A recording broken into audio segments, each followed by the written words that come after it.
A Petrobras anunciou um dividendo recorde que abalou a Faria Lima. A empresa divulgou um pagamento de dividendo de mais de R$ 6 por ação, que na cotação atual dá algo como 20% de dividend yield, só com os dividendos que devem ser pagos referentes ao segundo trimestre. O dividendo deve ser pago em 2 parcelas ao longo do segundo semestre e não teve outro assunto na Faria Lima senão esse dividendo monstruoso da estatal. Mas será que esse dividendo é sustentável? Será que a empresa deve continuar pagando esses níveis nos próximos anos? Ou será que teve algum tipo de artifício? Será que o governo está sangrando a empresa para conseguir algum tipo de caixa em ano de eleição? É isso que a gente vai discutir um pouquinho no vídeo de hoje. Eu sou Leonardo Abud e essa é a Matriz dos Investimentos. Antes de mais nada, eu quero pedir para vocês que se inscrevam aqui no canal, que ativem o sininho, que deixem o like e que comentem se vocês têm as ações da Petro, se vocês gostam, se vocês não gostam de empresa estatal, se vocês gostam de empresa de dividendos. Comenta aqui no vídeo, eu sempre busco ler e responder os comentários. Vamos lá, pessoal, vamos discutir um pouquinho aí sobre o assunto que é o que tem sido mais discutido aí no mercado. Bom, para quem não está sabendo, né, a Petrobras ela anunciou seus resultados e também os dividendos referentes aí ao segundo trimestre. Ao longo do dia de ontem, né, o dividendo gigante vazou no meio da tarde e começou a trazer aí um certo burburinho. Para vocês terem uma ideia, o resultado saiu, a empresa divulgou um EBITDA recorrente de algo como 99 bilhões, ou seja, 100 bilhões de reais em um único trimestre de EBITDA, acima do consenso. O consenso estimava em algo como 90 bi, então a empresa conseguiu entregar um resultado acima do consenso, uma geração de caixa também muito forte, um lucro líquido de mais de 50 bilhões no trimestre, um crescimento de mais de 27% contra o ano passado. Como eu comentei, né, então aqui a gente tem um pouco dos dados, a ação hoje sobe 6% e o dividend yield dos últimos 12 meses, né, agora considerando esses dividendos que foram anunciados, a gente está falando de um dividend yield de mais de 30% nas ações de Petrobras. Bom, para vocês terem uma ideia, isso daqui é um gráfico do relatório do Goldman, em que eles colocam como é que estão as empresas de óleo, né, as petrolíferas ao redor do mundo em termos de pagamento de dividendo. A gente pode perceber que ao longo de 2022 teve, né, um aumento do pagamento de dividendo pelas empresas, mas assim, nenhuma delas chegou no próximo do dividend yield que a Petrobras deve pagar agora. Aqui eles fazem uma comparação e nem mesmo as empresas russas, né, as estatais russas, historicamente negociam com múltiplos baixíssimos, dado o nível de risco, né, por ser uma estatal russa. Nem esse tipo de empresa chega próximo do dividend yield que a Petrobras anunciou.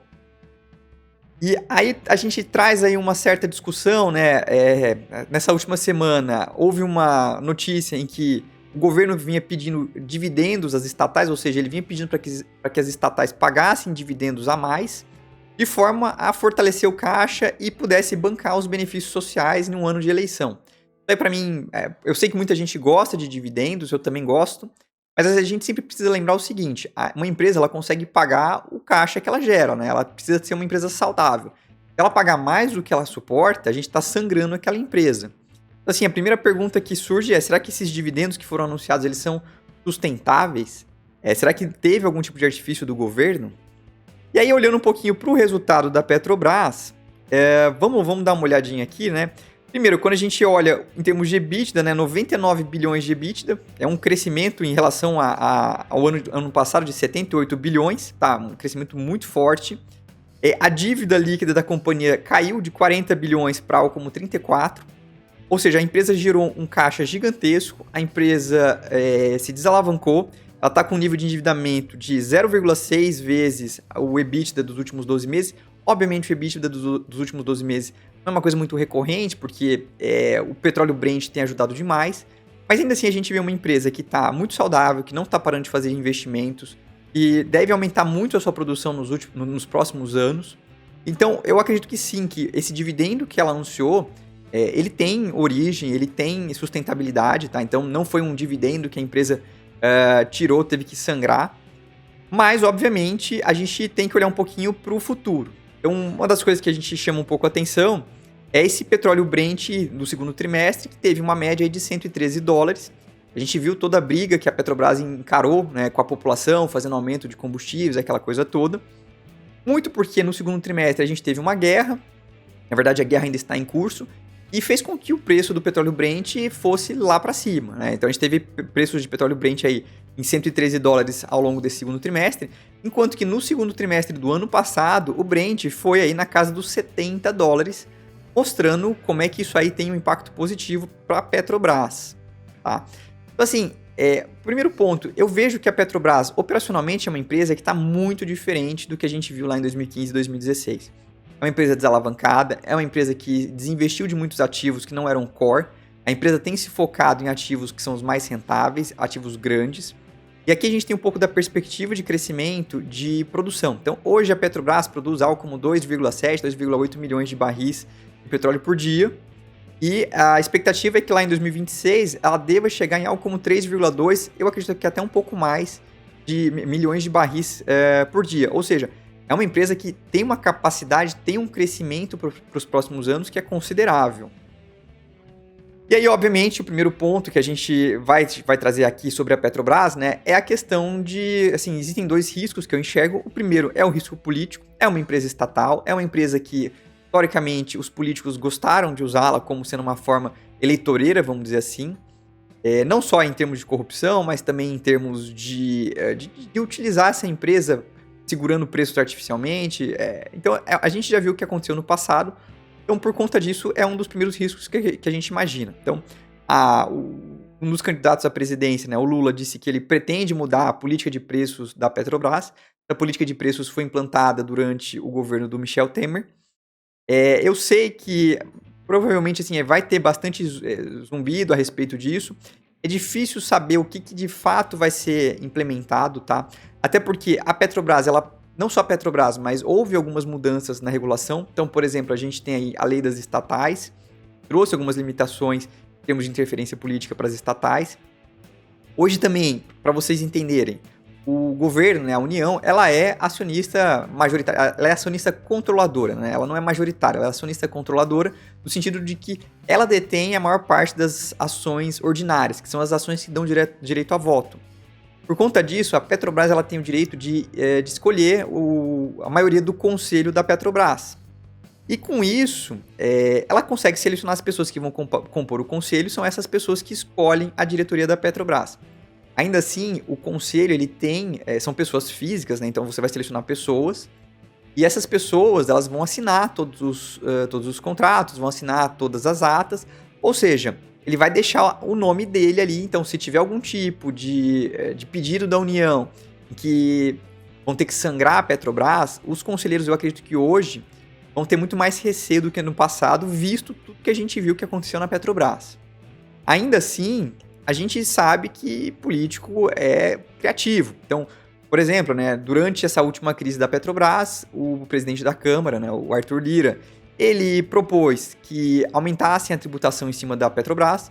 Isso daí é uma prerrogativa do governo. O governo pode, sim, simplesmente ir lá e aumentar os impostos. A gente viu isso acontecendo demais com os bancos nos últimos anos. Então, é uma das formas digamos assim, de burlar as políticas da Petrobras. Então, ao aumentar os impostos em cima da Petrobras especificamente, o governo teria um jeito de burlar o acionista minoritário e tirar um pouco mais dos dividendos do que o acionista minoritário. Uma coisa que eu acho que é muito importante é que esses resultados saudáveis que a Petrobras entregou, ela pagou um monte de imposto e também boa parte desses dividendos que serão pagos vão para o caixa da União. A gente tem que lembrar que uma Petrobras saudável, ela gerou muito valor não só para os seus acionistas, mas para a sociedade e para o governo. Então, uma Petrobras quebrada, ela não tem condição de investir. Se ela não tiver investimento, ela não gera royalties, ela não gera impostos. Então, eu enxergo que a Petrobras, ao fazer o seu trabalho bem feito, ela gera valor mais para a sociedade. E aí um ponto que eu acho que é muito importante, então a primeira questão é a política. A segunda questão é o petróleo Brent, que aqui eu acho que a gente precisa tomar bastante cuidado, tá? Então, é preciso entender que, como eu comentei, o petróleo Brent agora o Brent médio foi de $113, bem acima da média do segundo trimestre do ano passado, de $70. Quando a gente olha para uma empresa de commodities, é preciso entender que ela tem uma alavancagem operacional muito grande. Ou seja, imagina o seguinte, ela gasta $40 para extrair o petróleo. Tá? Então, ela vende o petróleo por 80 e gasta 40 para extrair. Então, ela tem um lucro de $40. É uma margem de 50%, supondo que só tenha isso. Se o petróleo for para $100, o custo de produção dela não aumenta. Então, o lucro, né, esses $20 a mais, vai todo para o lucro. Então, o lucro sai de 40 para 60. Né? Então, esses $20 de aumento aí, eles vão todo para o lucro da empresa. Por conta disso, a gente precisa entender que uma queda, uma alta do petróleo Brent tem um impacto muito grande no fluxo de caixa de uma empresa petrolífera. E o que a gente pode perceber, isso aqui é o petróleo Brent aí ao longo dos últimos 5 anos, a gente chegou a ter Brent a $30 durante a pandemia, a gente chegou a ter Brent a 120 durante o ápice da guerra, hoje o Brent está aí na casa mais ou menos dos $100, tá? Eu não vejo $100 como sendo um patamar sustentável, não coloco isso nos meus cálculos. Eu acredito que um petróleo sustentável é mais na casa ali dos $70, $80. Eu entendo que nos últimos anos a gente teve poucos investimentos em petróleo, então existe uma oferta de petróleo um pouco estrangulada, tá? Mas ainda assim, $100 para cima é um pouco difícil, é um pouco apertado acreditar nisso. No entanto, eu acho que um petróleo Brent na casa aí dos $80, $90 é até saudável para a Petrobras, porque isso reduz o ímpeto dos políticos de quererem fazer algum tipo de interferência. Um petróleo a $120, o custo dos combustíveis ficam muito altos para a população. Então faz com que os políticos queiram interferir na Petrobras. Um preço de petróleo na casa dos 80, 90, a Petrobras ainda é extremamente saudável, muito rentável, e diminui o ímpeto de político querer fazer algum tipo de alteração para reduzir artificialmente o preço dos combustíveis. E aí, quando a gente olha um pouco para o futuro, tá? O que a gente tem? Isso aqui é um pouco das previsões, então o que é o dividendos por ação que o mercado coloca na casa para Petrobras. Hoje o mercado coloca algo como um dividend yield acima de 30% ainda para 2023. Eu olhei algumas projeções de sell side, eu acho isso aí um pouco puxado, tá? Eu acho que ainda tem muita gente colocando um preço de petróleo acima de $100, $105. Eu prefiro ser um pouco mais conservador, tá? Então, eu tenho ações de petróleo na minha carteira, eu não tenho ações da Petrobras, eu tenho ações da PetroRio. Eu não tenho ações da Petrobras porque eu já tenho uma empresa estatal na minha carteira, que é o Banco do Brasil. Então, no começo do ano, eu gosto da Petrobras, eu acho que a empresa está redonda, que a empresa operacionalmente está voando, que houve melhoras significativas em termos de governança corporativa. Mas assim, é um ano de eleição, eu não queria ter mais do que uma empresa estatal na minha carteira, então eu acabei escolhendo o Banco do Brasil, que também tem performado muito bem. Já fiz um vídeo, inclusive, sobre o Banco do Brasil aqui no canal. Mas assim, eu vejo que a Petrobras é uma empresa que está num momento excepcional, e mesmo que o Brent viesse para baixo, ainda assim a empresa está muito barata. Eu faço algumas simulações para ver o que seria o lucro líquido da Petrobras no ano que vem, a depender do preço do petróleo, tá? Então, o que eu faço? Eu tenho aqui alguns preços de Brent, então vamos por assim, a $110. Eu estimo que o lucro líquido da Petro ficaria entre 140 e 150 bilhões de reais para o ano que vem. Significaria uma empresa negociando a 3 vezes lucro e que ela teria um potencial de, no mínimo, tranquilamente pagar um dividend yield aí de 26%, tá? E aí assim, sendo bem conservador, porque eu acredito que ela poderia pagar um payout até maior do que isso, se ela conseguisse esse nível de lucro. Mas a gente pode perceber, por exemplo, que se viesse para $80, o lucro dela cairia ali consideravelmente, né? Viria da casa dos 150 para algo como 80 bilhões de reais. Ainda assim, seria uma empresa negociando a 5,5 vezes lucro e também teria condição de pagar, no mínimo, um dividend yield aí na casa dos 13%. Então, o que a gente pode perceber é que eu acho que $110 é um preço difícil da gente imaginar o petróleo. Obviamente, a gente nunca sabe o que vai acontecer. Petróleo é uma commodity extremamente volátil, tá? Mas assim, eu acho que um petróleo na casa dos $70, $80 é uma coisa muito saudável, muito tranquilo. Óbvio, como eu comentei, a gente nunca sabe.